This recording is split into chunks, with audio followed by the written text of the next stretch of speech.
Why do we bother to come to a meeting like this in the first place?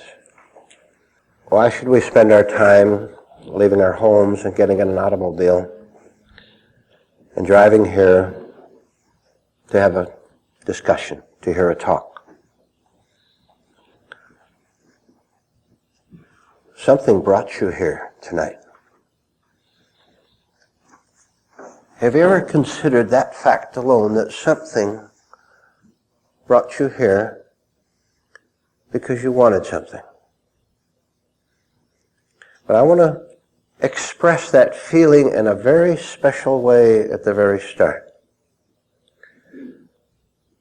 And let me tell you,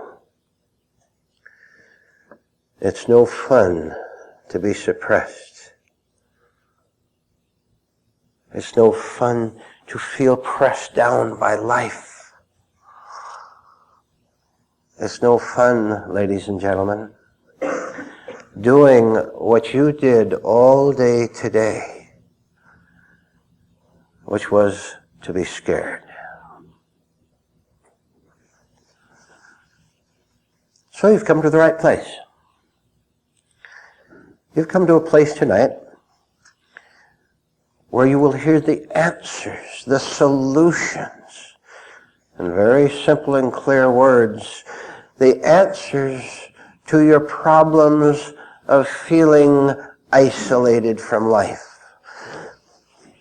A feeling that you are a victim, which you are because you have never investigated the situation. Of course you're a victim. Of course you're pressed down. This is the way it's been all your life and you've never challenged it. No wonder nothing changes. How do you ever expect anything to be different as long as you accept life as it is? As long as you enjoy feeling victimized. As long as one of the greatest destructive pleasures of your life is to complain and crab and revolt, and you do it all in vain. And ladies and gentlemen, every single one of you, you don't know what you're doing. You don't know what you're doing against your own life, against your own spirit. Maybe we'd better start with some elementary principles tonight.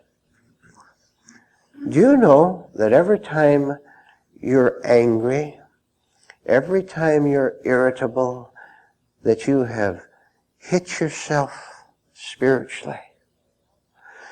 You wouldn't permit anyone else to treat you the way you treat yourself. And what we're going to do tonight is find out why we endure self-laceration, why we permit ourselves to hit ourselves all day long. Let me tell you right now, one reason you do it.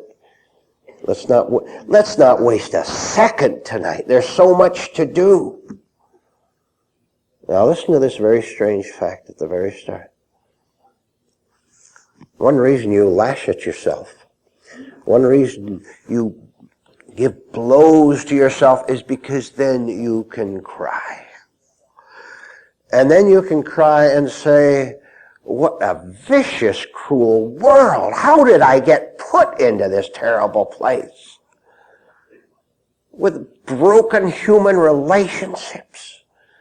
And taxes always going up. No one seems to care. No one seems to have any sense at all in this world. And in that description, you are absolutely right. Where did you ever get the notion that anyone cared about you? Where did you ever get the idea that you know someone who is sane, who can behave sanely and decently and rightly toward you? Whatever your age is, I know what you've been doing. I know what you've been doing with your life. You've been looking around, haven't you? You ladies, You've been looking around for a man who is strong, a man who can take care of you, which is not wrong in itself. You men, you've been looking around. What are you looking around for? Some political leader? Some religious charlatan? Some group, some society, some idea, some philosophy? You're looking around for someone to support you, for someone to tell you what to do. You're looking around for someone who's not scared so that you can feel safe with him or her or it. And it has never happened, has it? You're seated here tonight just as lost as you were 5 years ago, 10 years ago, 20 years ago, aren't you? This is the situation. And I came here tonight. I'll tell you why I came here tonight. I came here to tell you that you don't have to endure anymore if, listen carefully, or you're going to make a big mistake again. You don't have to endure it if you don't want to.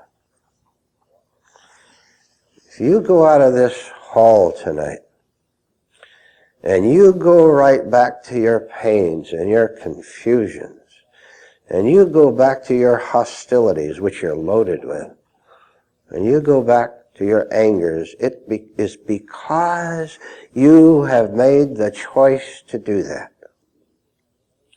On the other hand, if you sit here tonight and you listen and you absorb, and something begins to speak to you, and you begin to say, you know, the description that man gave of me is absolutely right. I don't know how he knew so much about me, but he sure described it perfectly. And I would like to investigate everything that was said to see if it applies to me. I am telling you that it does. I am telling you that any man or any woman in this room who wants to learn, listen, who wants to learn how to love truth more than falsehood, to love light more than darkness. Any one of you who wants to become a student can do so, and I will guarantee you that you will change. And I will guarantee you that you will look at yourself someday in a new way, and you will say, how could I have been so foolish? How could I have been so idiotic to think that suffering and agony and fear has value? And if you are enduring those features, that is exactly what you're doing. Wake up and listen to what I am telling you. If you're afraid, which you are, if you're angry, which you are, it is incredible that any human being would say, that is good. Don't you dare tell me that you think that anger is bad. You are saying that even the feeling of desolation, of isolation, you are saying that that is good. Let's find out why. What kind of a human being would say that it is a good thing to be cast away on the isolated island, cut off from life, alone, lonely, scared, incapable, not knowing the way out? Well, let me tell you what kind of a human being would do that. First, let me tell you that there are just about 4 billion of them on Earth, because that's the present population of Earth. About 4 billion people. Now, what kind of a person would make that dreadful mistake? One, it's a man or a woman who has accepted his life as it presently is as permanent. It is a person who has so fallen in love with the living as a castaway on the island, with all his screams and all his worries. He has taken that as necessary and has so fallen in love with it that he says, here is where I'm going to stay for the rest of my life. I'd better tell you something right now so there's no mistake of what we're getting at.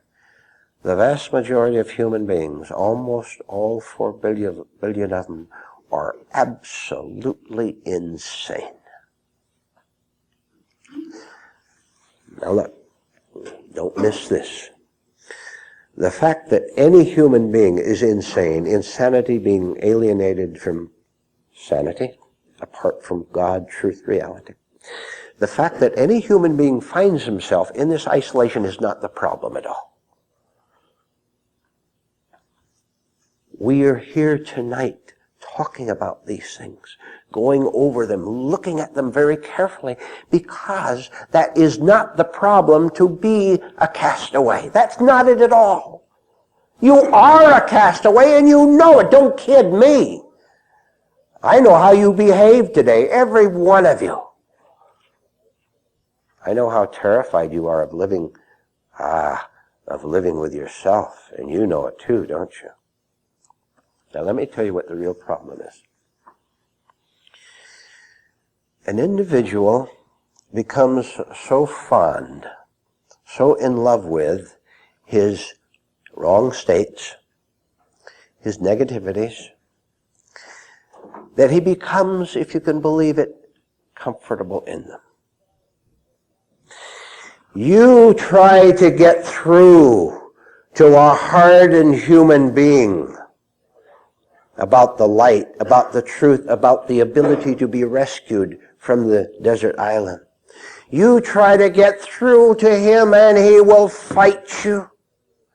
He will snarl at you. He will sneer at you. He will say, "Who are you trying to tell me that I'm not in heaven?" Here he is barely making it on that island all alone, isolated. And in his insanity, he says to God, he says to truth, he says, "What are you trying to do to me? What are you doing taking away my life? Don't touch me. Leave me alone. Leave me alone. I assure you, truth will do exactly that."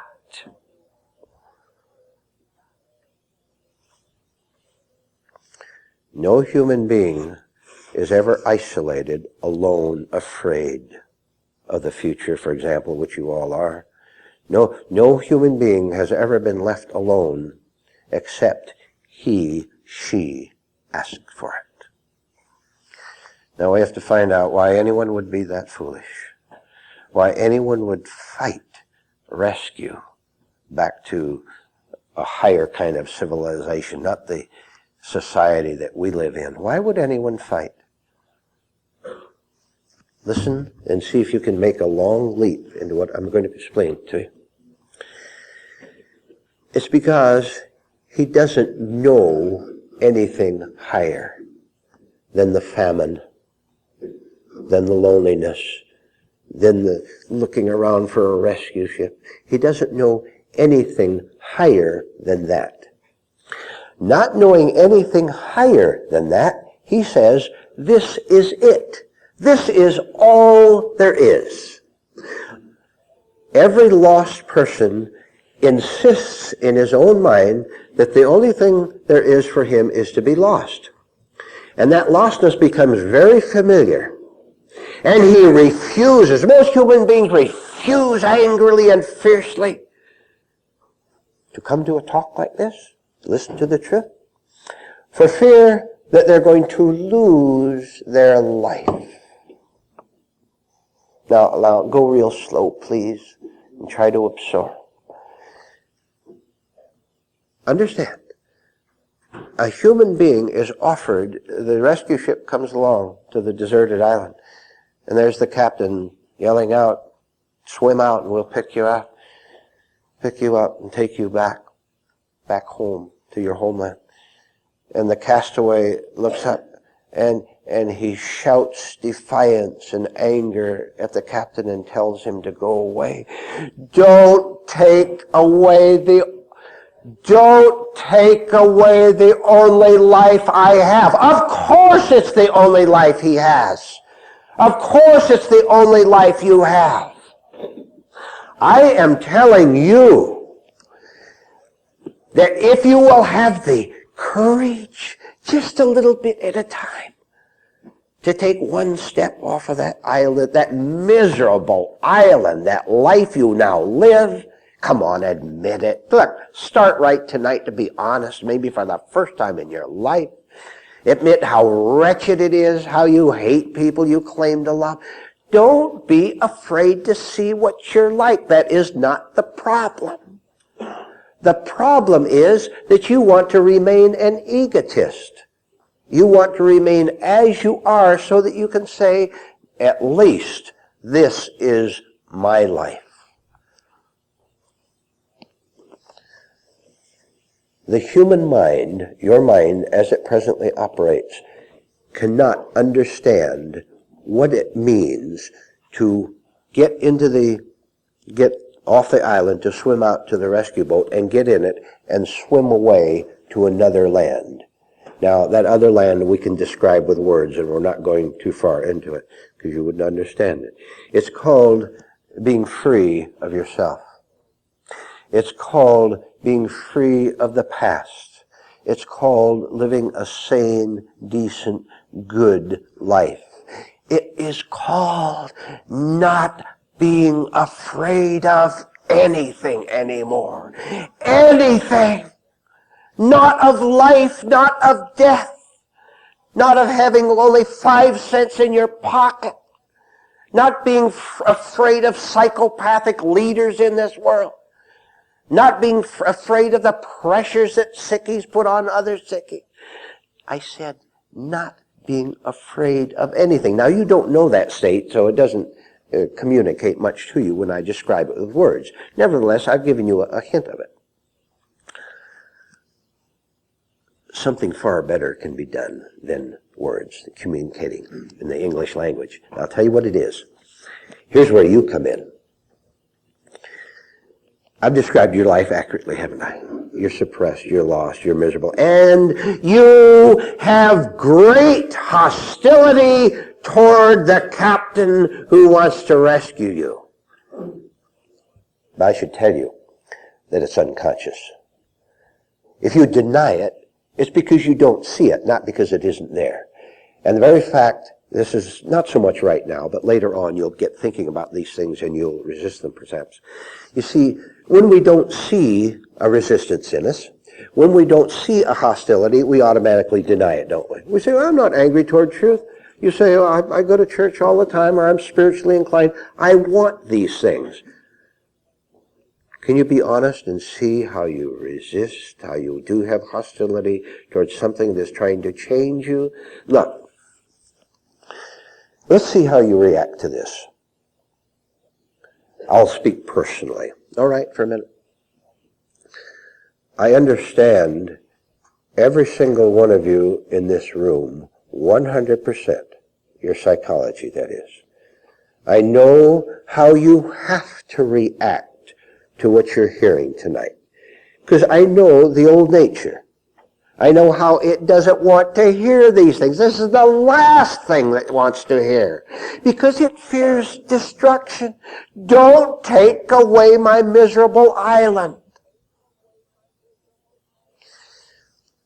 Now, I said a minute ago that you have to do some work yourself, and here's what you have to do. The captain on that rescue ship, a couple hundred yards offshore from that island, the captain is calling you all the time. He's got the megaphone or whatever you call it, and he's talking out to the person on the island. He says, come on, leave where you are and come on up to the ship. We'll take you back where there'll be no more want. There'll be no more heartache. There'll be no loneliness. Ladies and gentlemen, I am talking about you experience heaven on earth. I'm talking about you being free in the here and now in this physical life. I'm not talking about some charlatan-built future heaven which billions of people want to believe in so they won't have to face the hell that they live in now. We're facing the hell in order to create a real heaven, which is the absence of hell. Hell being your nature as it now exists and operates, right? And you know that's right. And I know it too. the captain calls truth. Want to call it God? That's fine.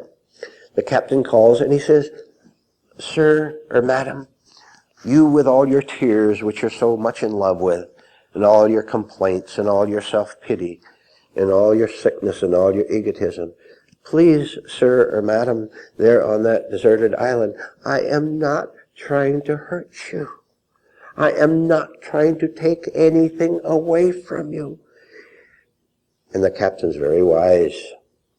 He knows that the castaway is looking up scared, and he looks back at all the miseries he's had, and he says, oh, how can I leave my misery? They're the only friends I have. What will I do with myself if I don't have my agonies? If I don't have my neurosis? What will I do with myself? You're thinking this right now. Right now, as I've been talking to you, you have been thinking this. Let's see if you can become aware of it. That would be marvelous. So the captain's very patient. Certain isolated, lost human beings finally get 1 ounce of sense. And that's all it takes at the start. That's all you can have at the start. You have no intelligence at all. Is it intelligent to suffer? Is it intelligent to live in hatred and calling it love? That's insanity. A certain number of human beings begin to get 1 ounce of sense. They begin to see how they've defeated themselves through their lying. Lies, lies, lies, lies. Pain, pain, pain, pain. They always go together. A few human beings look inside themselves and they say, anything is better than enduring another week of this. Anything is better than continuing to live with my sickness. I'll find out. I'll let the captain prove to me personally whether he knows what he's talking about or not. That's all right. You can't accept it. You don't know what it's like. So you have to say, I'll find out. I'll find out if he's telling the truth or not. That's fine, great. Truth says fine. Prove me anytime you want. You find out that truth is telling the truth. So the individual takes one little step out into the water. He leaves the dry, dusty island. Takes 1 step, 2 steps, 3 steps. And he's always afraid that something bad is going to happen to him as he takes 10 steps out into the water heading for the ship. He's always afraid that something terrible is going to happen. And lo and behold, as he takes 10 steps, 12, the water gets a little deeper, but he gets closer to the ship. Lo and behold, he finds out that the exact opposite of what his sick mind lied to him about, the exact opposite of what he expected happened. What happened is that he begins to become very clear in his mind of how lost he really was and how he did indeed lie about everything. You see, our old sick nature operates through lies, prevarication. He finds out how sick he really was, which is the beginning of sanity, of real health. He sees how bad off he really was, and lo and behold again, it doesn't bother him as he thought it would. And let me tell you why. This is all very complex and has to be gone over and over many times. But what is happening is that he is no longer identifying with his old sick nature. He used to think that he was sick and he liked to be sick so he could hang on to that as an identity. When you hang on to yourself as a sick human being, you have a marvelous destructive excuse for lashing out, for feeling sorry for yourself, all of which continues to build a false sense of self, which is lifelessness. By the way, you're heading toward true life as you listen and gather these points. Continue with our man on the island. He finds out one thing, how bad off he was, and he sees that to even feel ashamed of where he used to be was wrong, because that recreates time, a time self.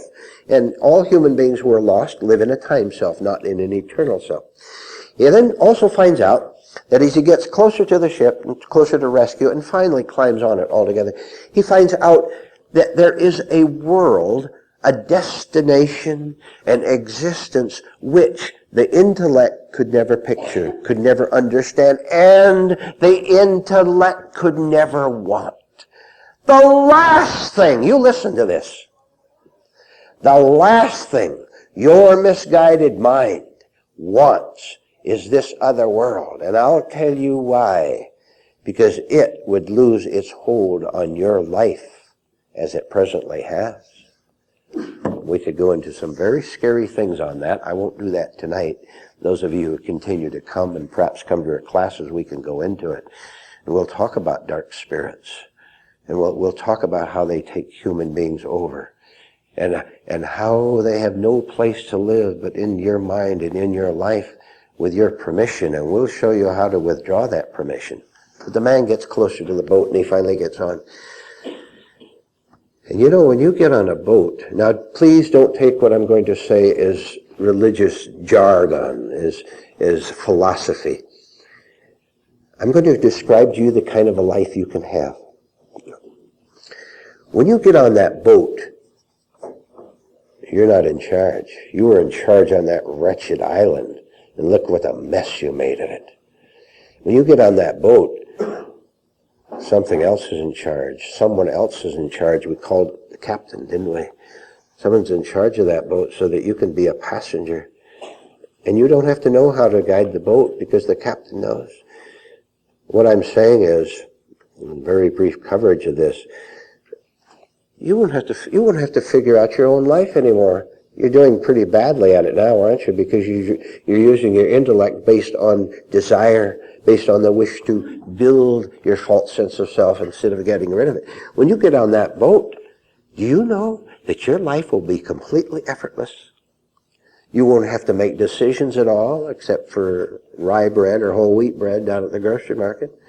That's based on personal choice, and that's just fine. You won't have to make decisions regarding your inner life, yourself, because there will be no personal, egotistical, self-centered, destructive self there to think about. Wouldn't you like that? There's something in you that doesn't want it at all. I know that.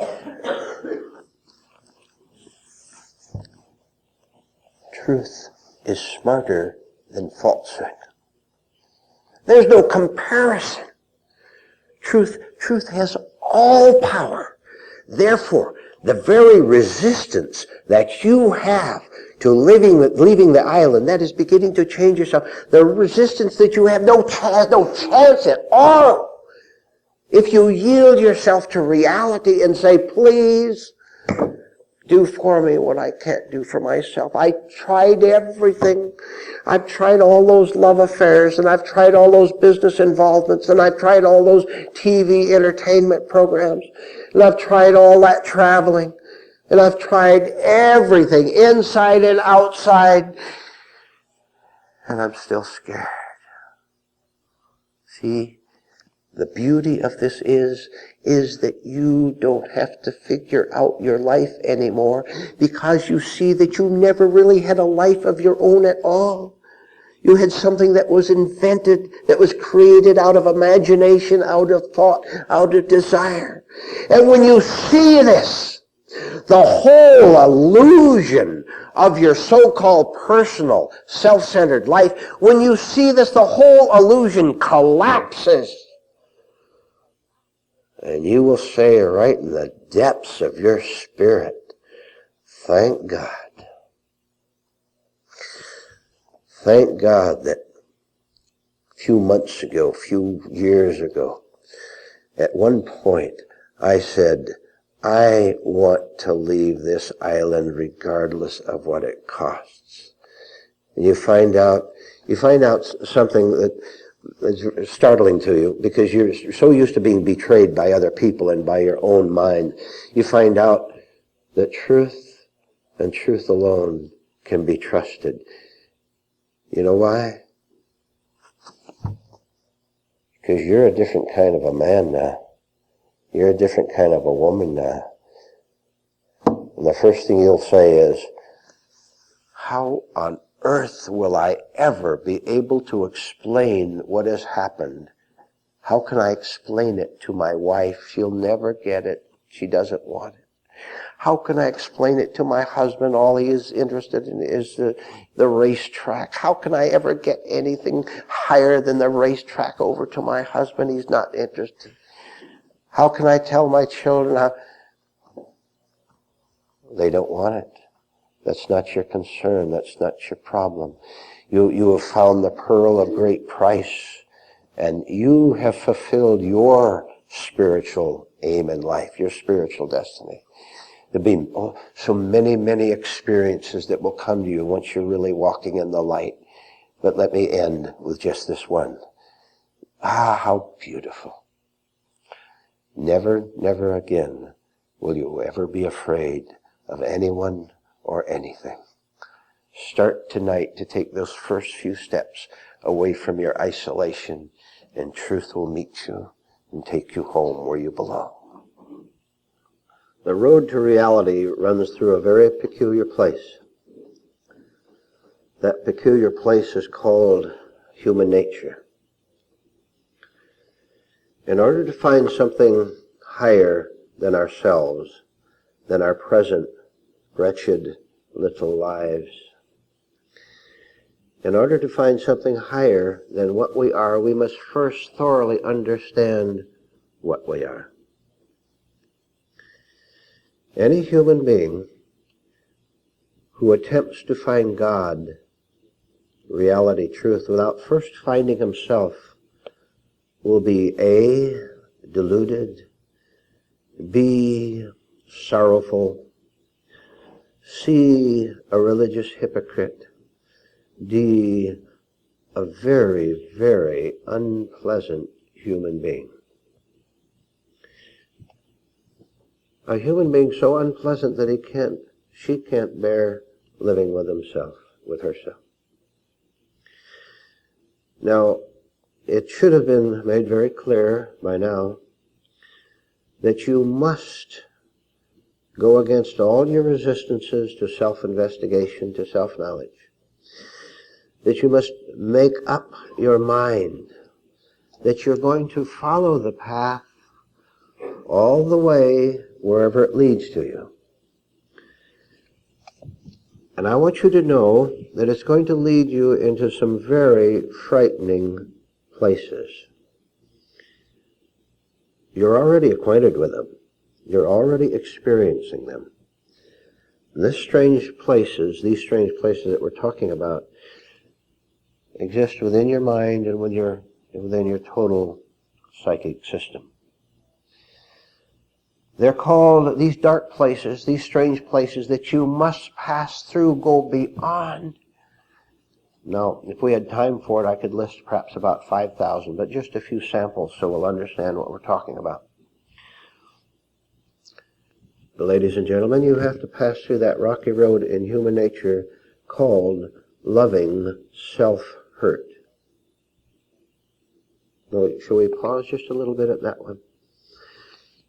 You must understand why you prefer to spend your day injuring yourself. Wouldn't you say you're hurting yourself when you close your eyes to the facts about yourself? That's a generalization. Let's get more specific. Wouldn't you say you're injuring yourself when you lose control of yourself? Wouldn't you say you are injuring yourself when you listen to this, when you submit to the tyranny of any human being or any organization? You'll agree that you're hurting yourself all right, but you don't know what to do about it, do you? You say the world is so overwhelming. Where does that overwhelming world exist? My poor deluded friends, you say it exists in that scowling husband, in that sarcastic wife, in those cruel parents, in that domineering boss. When you suffer from this world, where is the suffering?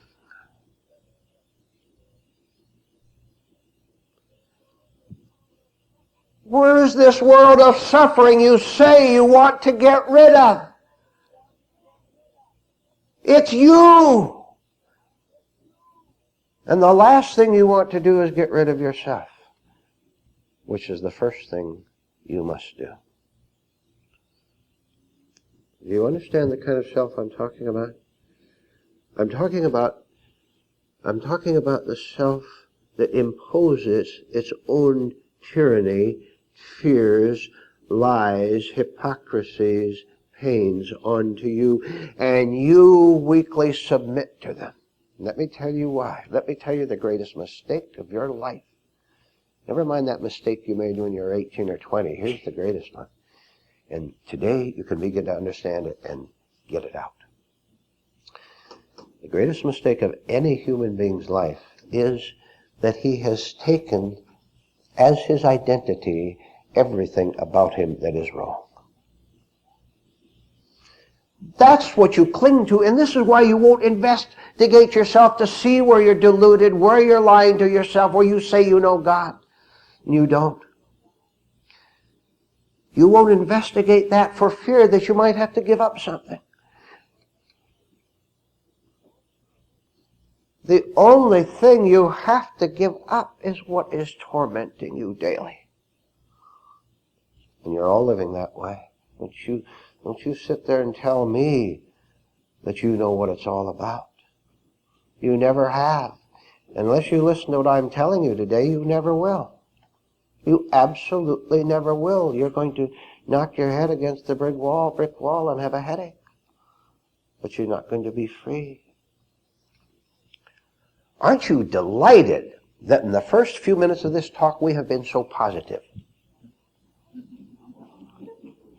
Well, haven't I been? You have not heard a single falsehood in the first few minutes of this talk. You will never hear a single one till the end of this talk or anything that goes on in here. Therefore, isn't truth positive? The only positive factor in life.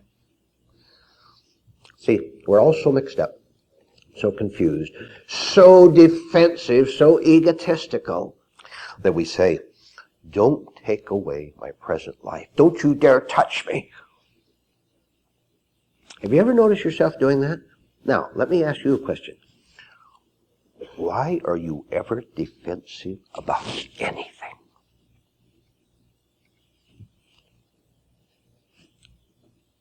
Imagine a man, maybe a man owns a big forest, and in the forest are a bunch of vicious wolves. And he protects these wolves that maraud out and take his livestock and terrify him in general. And someone says, look, would you like me to chase these wolves out for you? I can do it. Just give me the word and I'll chase them out. And you say no. Because you are very much afraid that there is nothing else. Now listen to what I'm going to tell you right now. As simply as I can put it. There is something else for every one of you in this room besides living a life in which you fear the marauding wolves of your own nature. Now there's a way that can be accomplished. And you either follow that way or you don't accomplish it. You don't know from yourself how to do it. Don't you dare ever again lift a finger to find your own way, or you will end up tomorrow right where you are today. And on Friday you'll be like you were on Thursday and on through the week. See, listen. There's not two truths. There's not 5. There's not 1,000. There are 10,000 stupid religions, deceitful religions that tell people what they want to hear. Religions and philosophies. There's one truth. Now, there is one truth. You either take that truth or you reject it, and don't you try to find a halfway spot. There is none. You either say, how foolish I have been, pretending that I have love in me, pretending that I have spiritual insight, pretending that I know what it's all about. How can an angry, defensive person know anything good? He can't, and you know it. Time to stop lying.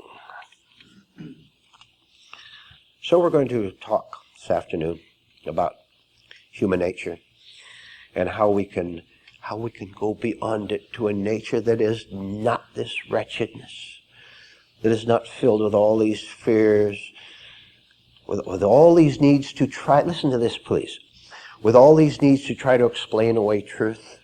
You watch what happens to you when you leave this hall this afternoon. I'll tell you what's going to happen to you. This is to all of you to one degree or another. Some of you less, some of you more. Those of you who resist the truth, who would rather worship yourself than be in one with truth, you're going to argue, and you're going to fight, and you're going to explain, and you are not going to succeed. Now, why am I saying this? Not to hurt your feelings or anything like that, but to give you the one chance you have. You have a marvelous chance for coming here this afternoon. It's not what you expected, maybe, some of you. It's not at all what you expected, and you should be so grateful for that. But so grateful that no one's going to deceive you and talk in generalities and tell you that you'll be all right if you just read a religious book, or if you meditate and you're not sure what that means, but you think it means bowing your head, akin to prayer, maybe something like that. Now, the lessons are everywhere. And let me give you a lesson I heard this morning. A number of us came down here from Boulder City, Nevada, where we have our headquarters. We're staying at the same motel. And I was outside this morning, just walking around a little bit. And there are some workmen outside doing a lot of work on the roof of the motel. And one lady, it was quite early in the morning, fairly early, and one lady apparently was disturbed by the sounds of the early workmen. It was about 8 o'clock. She should have been up by then anyway, huh? Some of our people had run across around the block 10 times by then. She yelled down something to the workman, and he politely, but very firmly, and I just happened to turn a corner and happened to hear this in time. He said, please, lady, we all have our problems. Don't give me yours.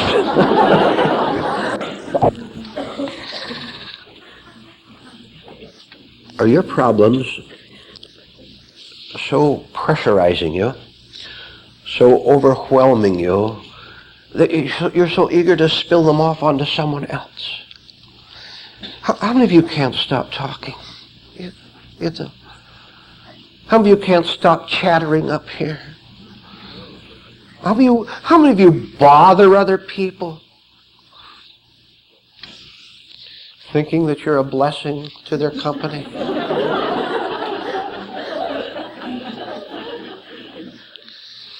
You see, where there's pain, there is pressure. Where there's pressure, there is a need to try to relieve it. Let me tell you what an intelligent human being is, even starting intelligence. Now, let me tell you what a stupid human being is first. A stupid human being is one who finds ways to release his tension all day long. By screaming out at somebody, by taking a drink, by engaging in violent behavior, whatever. That's a stupid human being whose pressure builds up and he doesn't know what to do with it, so he simply relieves it. And oh boy, I now feel better that I blasted the boss. See, he thinks he feels better. All he has is a temporary release of the tension that built up. Now there's a far better course, which is called getting rid of the pressure altogether. And in a very brief form, how you do that is to get rid of your ego self altogether. And oh boy, are you going to fight that? First, the reason you fight it is because you don't understand it thoroughly. You think that the ego self by which you live has value to you. You think there's something good in it. This is because you're deceived into thinking that you are that angry person, or that conniving person who's going to outwit the world and make a lot of money. You think you are your own thoughts and feelings and actions, and you are not them at all. You have called yourself that. If you call yourself a telephone pole, it doesn't make you a telephone pole. Calling yourself a religious seeker doesn't make you a religious seeker. What it makes you is a person who's deceived himself into thinking he's a religious seeker so that he can hang on to his sickness, calling it health. And I am talking about practically every human being on earth. And you, in your heart of hearts, know it. If you could be real honest, if I were to ask you the following question, you'd be real honest. You'd know what you would answer, wouldn't you? And here's the question. Have you ever look, how old are you? 30, 60, 70, who knows? Have you ever in the course of your life met a sane human being?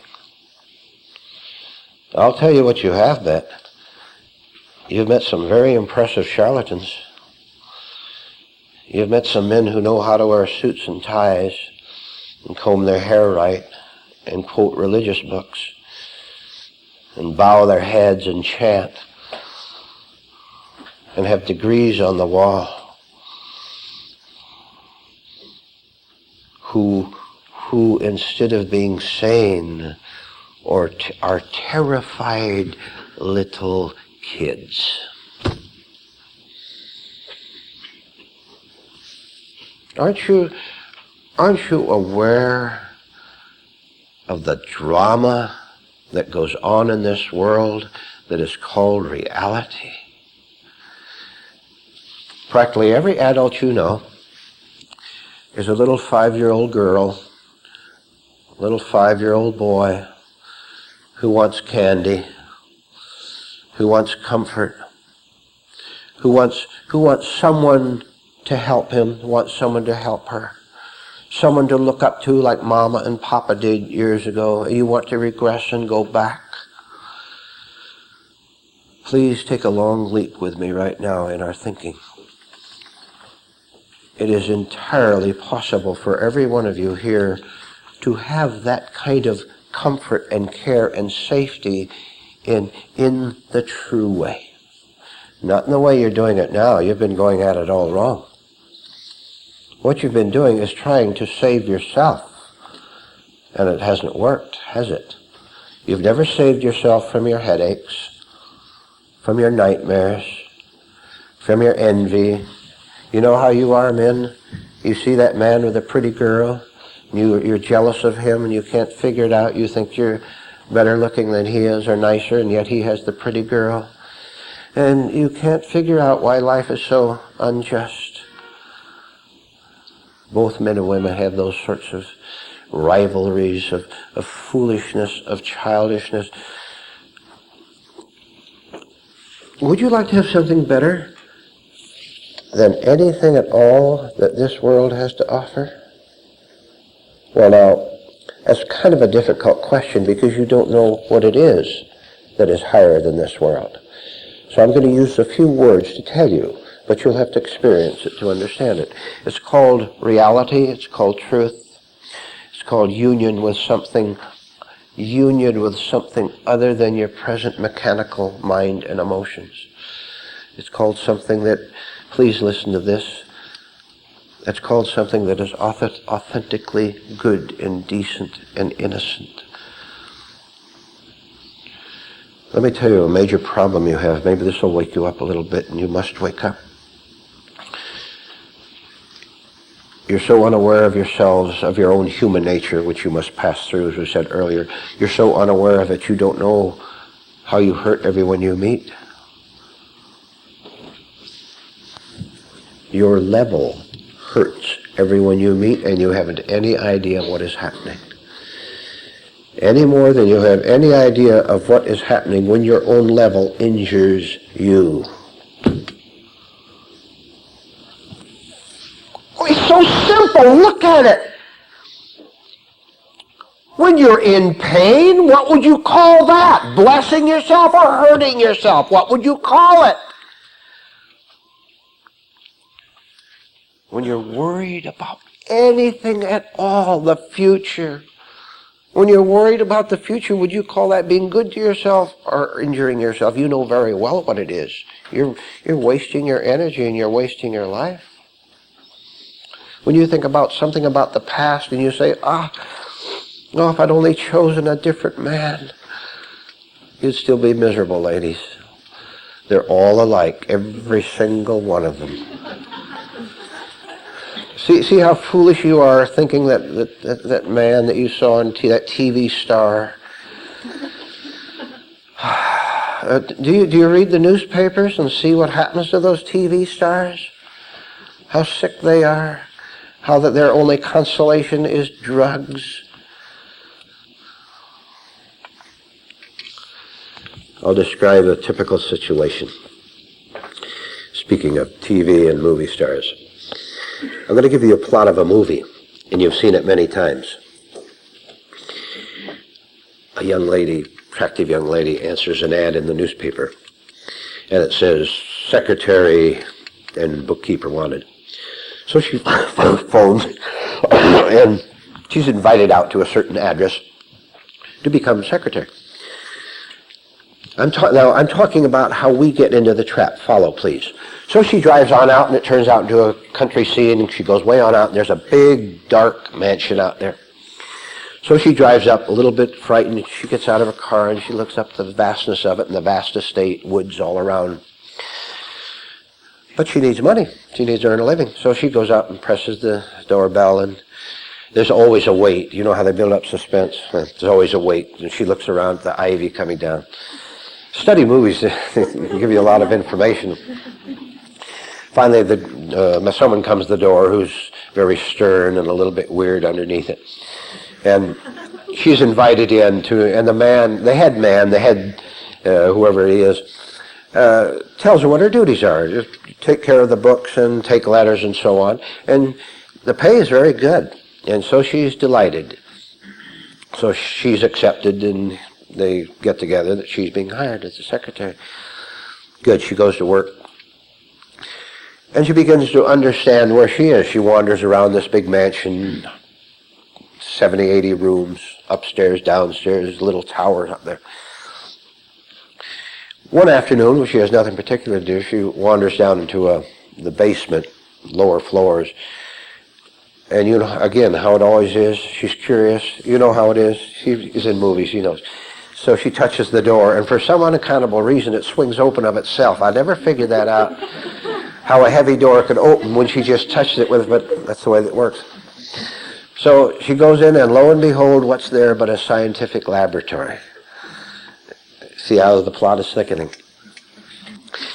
She finally finds out that she's been employed by a mad scientist who's going to overtake the world, conquer the world with his little special scientific formulas that he's building there. And she sees other weird things. She begins to get scared at the situation she is in, just as you're scared at the situation you are in called life. And why don't you admit it? Just nod your head internally. I'm scared, you're terrified, and you know it. And I know it. Now she begins to think she'd better leave. So another afternoon, she very casually walks outside down the steps and starts walking toward the gate. And she sees a guard there, so she goes somewhere else, goes to the wall. And she sees a place where the wall is a little bit broken. She'll be able to go through it if she wants. So just as she's ready to go through, you following the plot?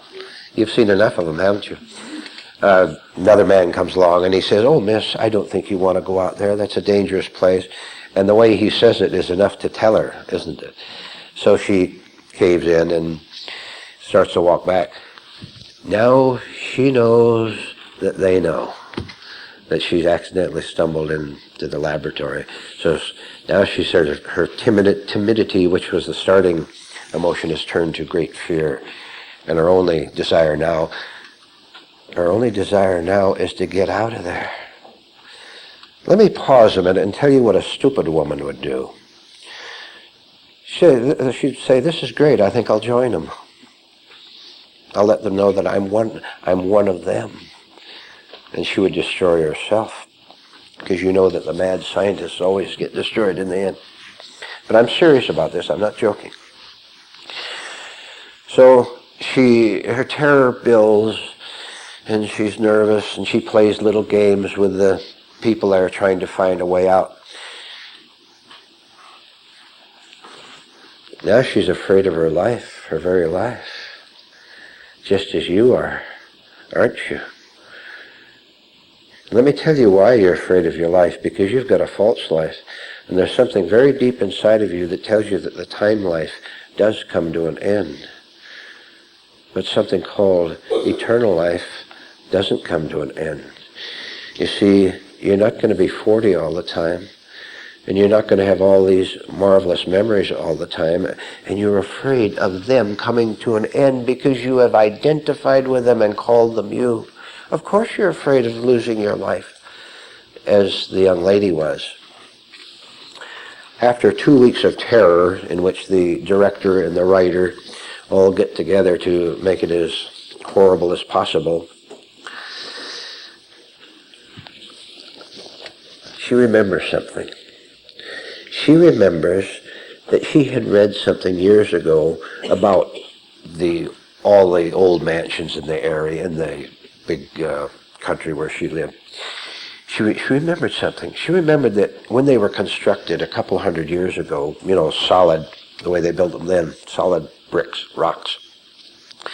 She remembered that every mansion like that had a secret exit that ran somewhere inside the house, down and underground, outside, a mile away.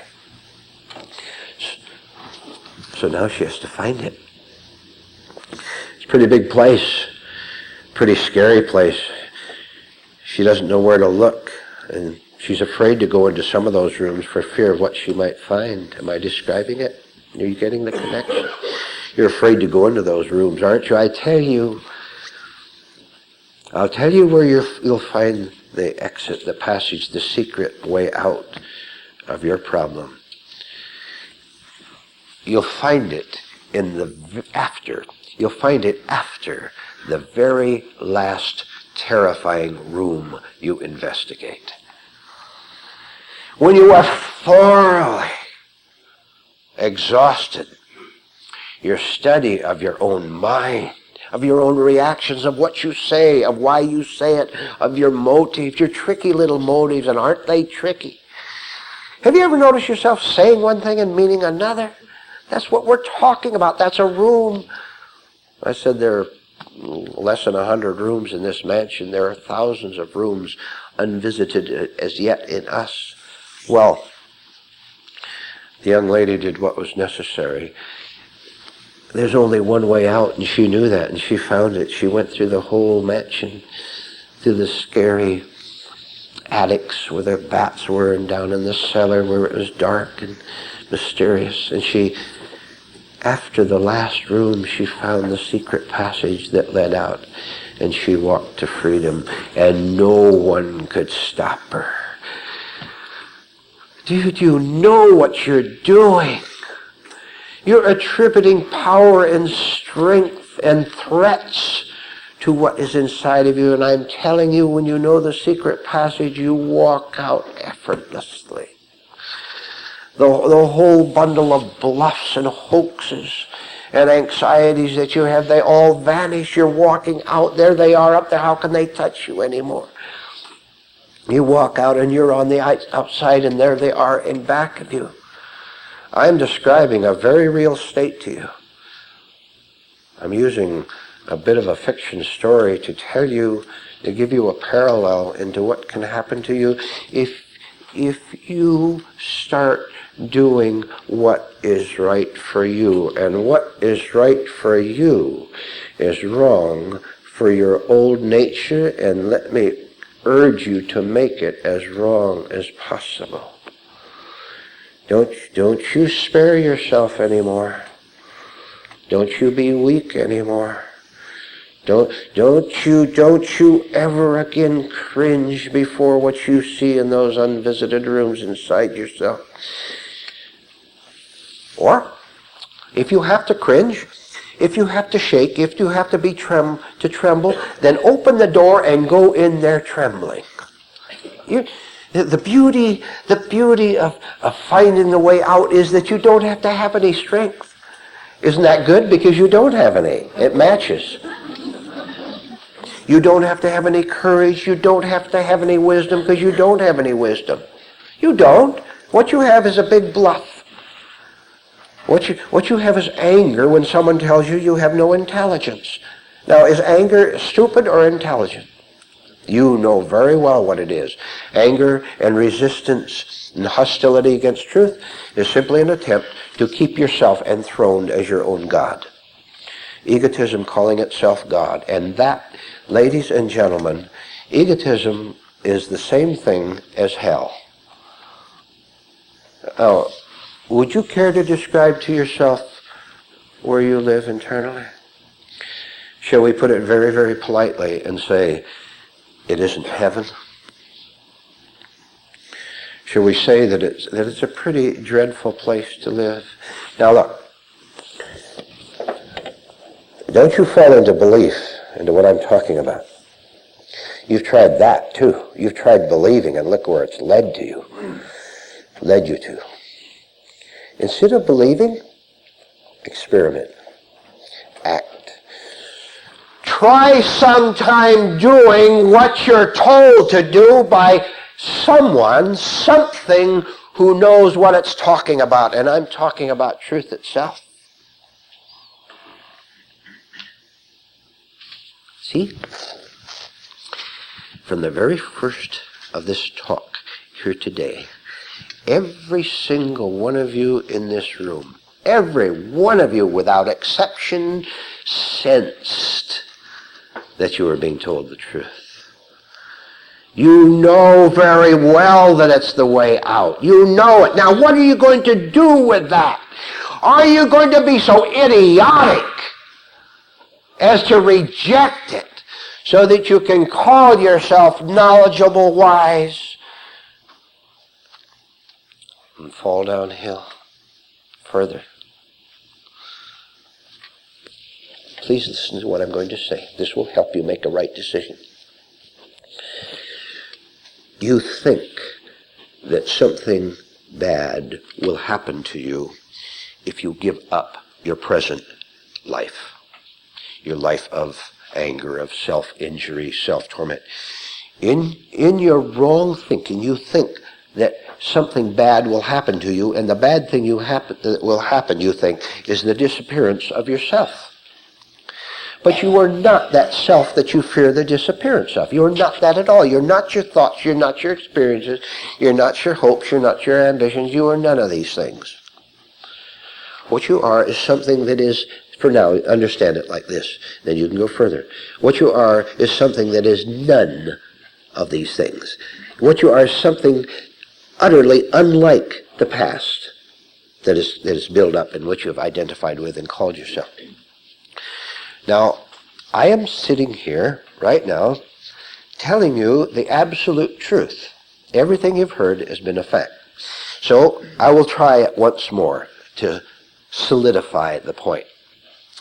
I am telling you, ladies and gentlemen, that it is a fact, it is a truth that you will have something utterly different, utterly, for the first time, good for you, if you follow the facts, the truth that you've heard this afternoon. I'll try it again. Because I know, I understand what's happening right now, right exactly at this minute. I know what's going on in the minds of every one of you in this room. Because I know how wolves must react. They must react like wolves, and they don't want the light. Wolves want to be in caves. We're going against the wolves, the inner wolves. I'm telling you that if you follow, practice, experience, no matter how many times you blunder, make mistakes, you will eventually see for yourself, from your own nature, that it was good for you to obey truth instead of sneer at it. And heaven help any of you in this room who sneers at what you heard here today. You're going to be your own punishment. And I wouldn't be you for $1 billion. Now that takes care of you. How about others? If you're tired of lying, tired of being defeated, then just give up.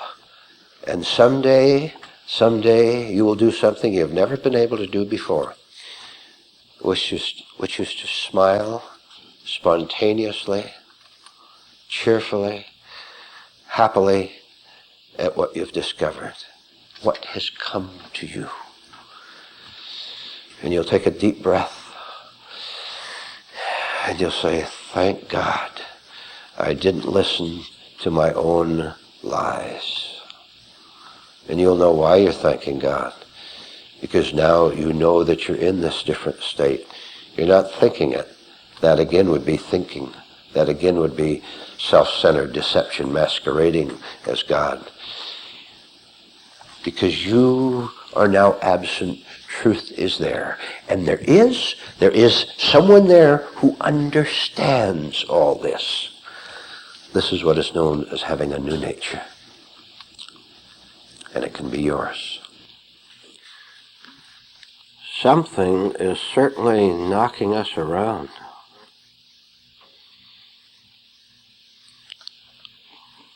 I wonder what it could be.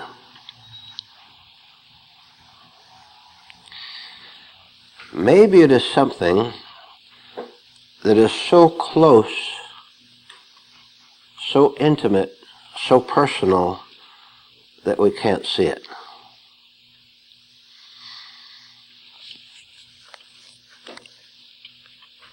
Do you suppose that this force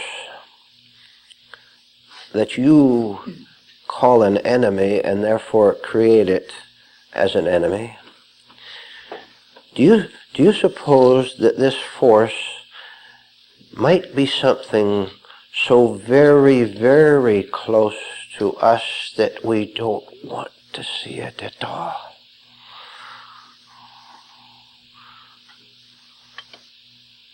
You now have enough to take home and think about for a month. If you want to. You know, the closer you get to home, the closer you get to where people are hiding something, the more frightened they become. The more resistance builds up in them. And they react the exact opposite way which they should do if they had 1 ounce of sense. Let's try it again. Something is wrecking your life. Well, something is, because your life is a wreck. You know that. Who are you trying to kid? You live with yourself. You're very close to that person, aren't you? What went wrong? What's going wrong? I'll tell you what it is. Right at the start, I'm going to tell you what your whole problem is. You haven't learned to tell the truth. Society told you when you were a little girl, a little boy, that the way to get along in this life was to lie. To lie about everything. And so you started to lie. We all started to lie. And that's what we were told to do. And little children are very impressionable. They'll do anything you tell them to do. And so your parents and your loving friends and your relatives, by their very self-defeat in life, by their misery, by their choice to stay asleep, by their example, they told you and they told me how to live. And we started to follow their example of destruction, didn't we? It didn't take any of us coming into this world very long to learn how to be unhappy, did it? Remember in grade school, grammar school, how it started? The competition for grades, the competition for honors, athletic honors. The pain started to build, didn't it? But one thing did not accompany the pain, and that was the information, the knowledge, the how-to of how to get rid of the pain. So we started to develop lopsided. The confusion and the hiding and the lying, the self-deception started to build.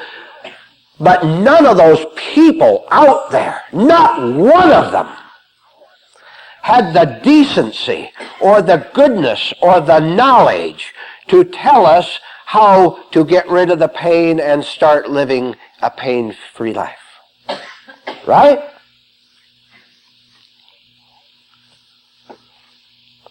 We've reached a pretty horrible conclusion already, which is that nobody knows. Nobody knows who's kicking us around. Nobody knows how to tell us how we can stop getting kicked around. Nobody knows. When you get to be about 20 maybe, earlier, a little later, you settled in your mind that very fact. You looked around, didn't you? You read a lot of books. And you got married. That was supposed to be one of the answers. Your pain will go away if you got married. Instead it doubled, right? And the children came along. And all the harpies started hovering around giving you stupid advice. And you didn't know any better, and so you listened to them. It's a wonder that every human being on earth isn't in a lunatic asylum. How do we manage to escape? How do we manage to stay out? You've asked yourself that occasionally, haven't you, in your secret thinking? Now, ladies and gentlemen, I have the most marvelous news of all time for you. For those of you who want it, don't kid me. Don't you tell me just by being here that you want it. Don't you tell me just because you came to this room that you want to change. You see, you may be so hardened that you don't know you're hardened, and so you're going to resist the solution, which you'll hear later tonight. So please, don't make any assumptions at all about your receptivity, about your wish to change. As a matter of fact, I want you to be very cautious, very suspicious, that there may be resistances in you that you haven't the slightest notion about, because they are there. See, when you start hearing the truth, as you're hearing tonight, and you're going to hear the pure truth, you won't be lied to anymore right here. When you start being told the truth, the old nature starts getting a little bit worried that you're going to dislodge it from your life. And it will start to lie to you, tell you all sorts of reasons why you shouldn't listen to what you're hearing. And if you are stupid enough to listen, then you have asked for the future years of misery that you will experience as a result of rejecting truth.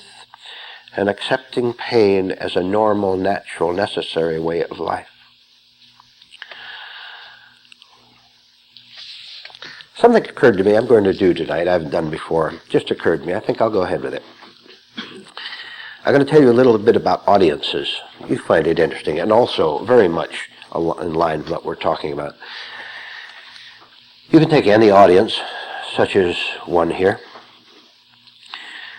and you can take the first 5%. You can divide it into three classifications: 5%, 5%, and 90%.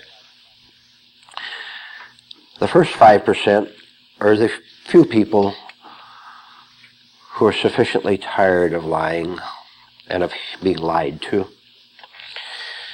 People who are really sincere about changing themselves, about wanting something different, who are not in love with their own hidden hatreds, with their own hidden violence.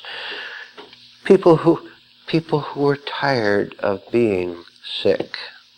Now, these are what you commonly call receptive people. People who want to hear. People who don't come to a meeting like this to cause trouble or to argue with themselves or to argue at all. But they say, please, sir, if there is a way out, I want to hear about it. Please tell me about it. That's 5%. These are your people who can learn. These are the people who can change. At the other extreme, the other 5% down at the bottom are your super sickies, your weirdos, your insane people. People who are thoroughly hardened in evil. People who will never change. People who have made up their minds to live in the hell of their own nature for the rest of their lives. We've got 90% left. Somewhere between these two are the other 90%. Can you examine yourself right as you're seated here tonight? And be very honest about it. This is very helpful if you can be honest about it and ask yourself where you belong in these three classifications. There's hope for the 80%. There's hope for the 5% at the top. There's no hope for the other 5%. I know that. Any in here, audience like this, you know who you are, and I know who you are. All right, let's go back. Here's a man, he's seated at home, and he's reading a newspaper. And he sees in the paper that there's a best-selling author, his new book has come out. And he gets all excited. He says, wow, here's this man, he's getting rich and he's getting famous over writing a book. That's what I want. I'm going to do the same thing. Follow this story. This is all about spiritual development, as you'll see. So he gets all excited about becoming a best-selling author. Have you ever had that? Ever wanted to write a book, write a poem? You didn't want to show it to anyone, right? So several nights a week for 2 or 3 months, he sits down on the typewriter and he knocks out a book. And he's all excited as all new authors are. This is going to be the next Gone with the Wind. And they're going to make a movie out of it, and it's going to go into paperback, and I'm going to be rich and famous. So he finishes the book with about 50,000 words, which is generally about the minimum number of words for any kind of a book, 50,000 words. And he sends it off to a publisher. And would you like to guess what happens? One day the mailman with a bent-over back comes over with the load of the manuscript and puts it on his front door, rejected by the publisher.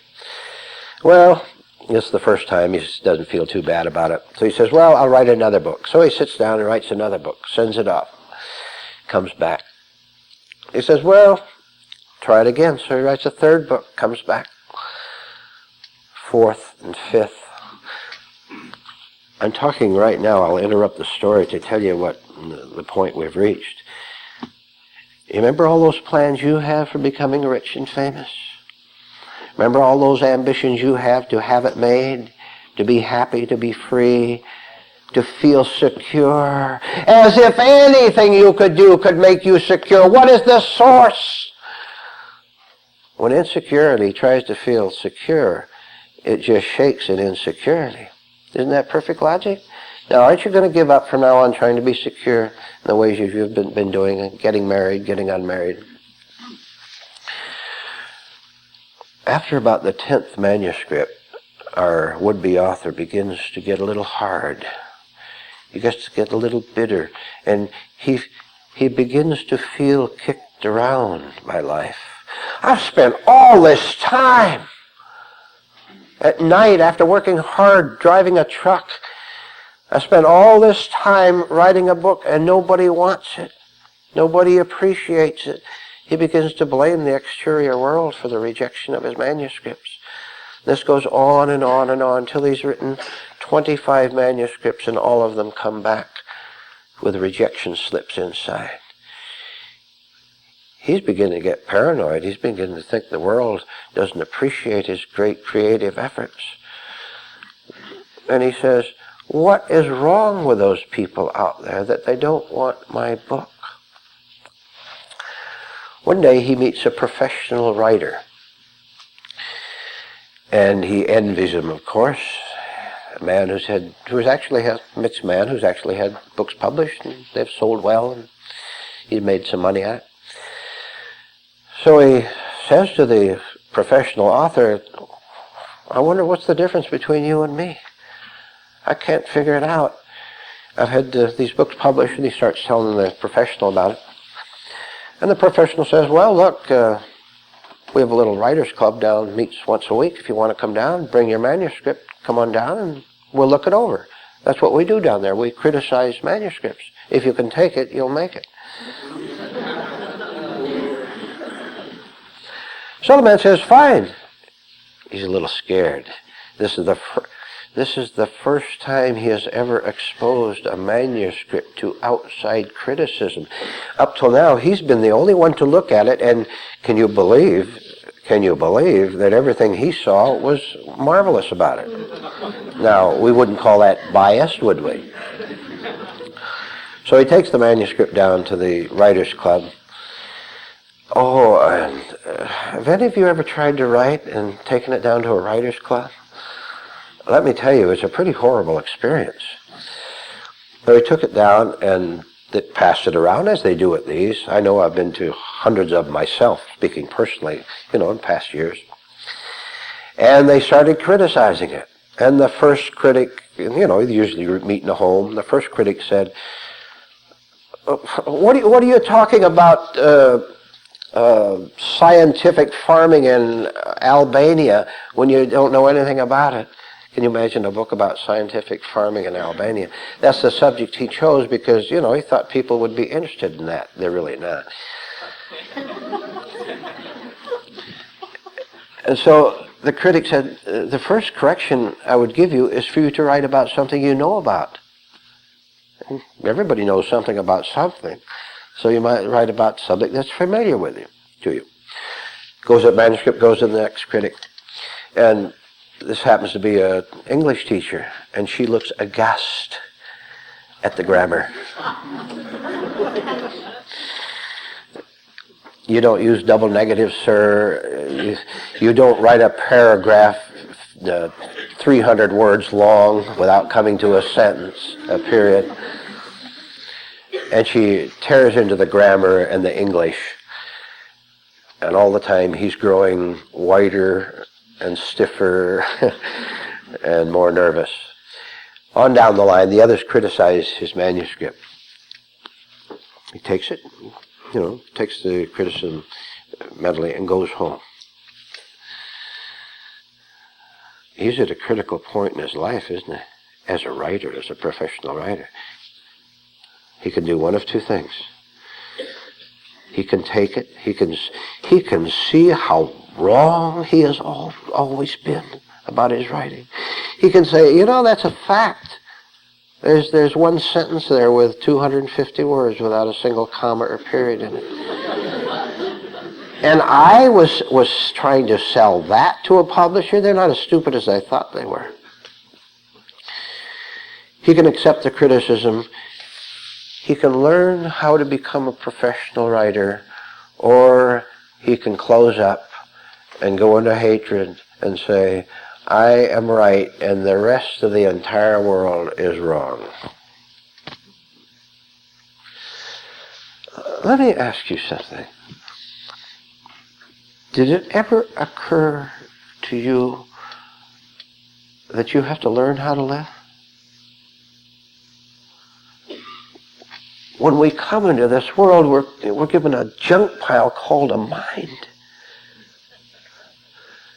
And we're expected to take something with it and make something. You have the raw materials for it. But it's all mixed up.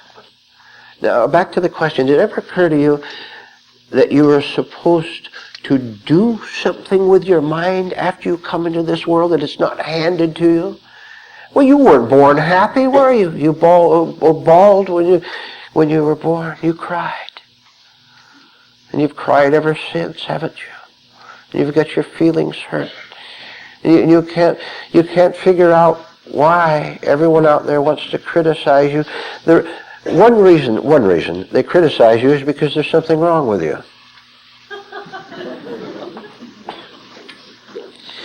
Now, a person with even an ounce of intelligence could be able to figure out, as that writer did, and maybe there is something wrong with the manuscript, the man finally said. Let's make this a happy ending with him, all right? There's enough misery in this world, and if you don't change, you're going to continue to experience it. He listened to the criticism. He went back for more. He was a very rare man. He said, the only way I can learn is to get the nonsense jolted out of me. So he went back, and they found dozens of other things wrong with his material, with his manuscript. He unconsciously plagiarized, for example, and he didn't even know it. He read an encyclopedia, and he liked the way that writer phrased it, so he simply copied it. Pretty soon, the authors of his book he saw was Winston Churchill and Franklin Roosevelt and Ernest Hemingway, everyone that he had unconsciously lifted from. He learned his craft, and he learned to write. He learned to write well. Now, that's the end of the illustration. As shocking as it might be to any human being, you have to learn how to live honestly, how to live happily, how to live in inner freedom. It is not handed to you. If it was handed to any of us, we wouldn't be such raving idiots as we are today. Well, that's not a bad description, is it? You rave like idiots in your mind, don't you? And you're glad nobody can see the horror show in your mind and in your feelings. Don't be ashamed of it. Simply know it's there, like the writer did. Know that something is severely wrong. You want to know how to be happy? Be a free human being.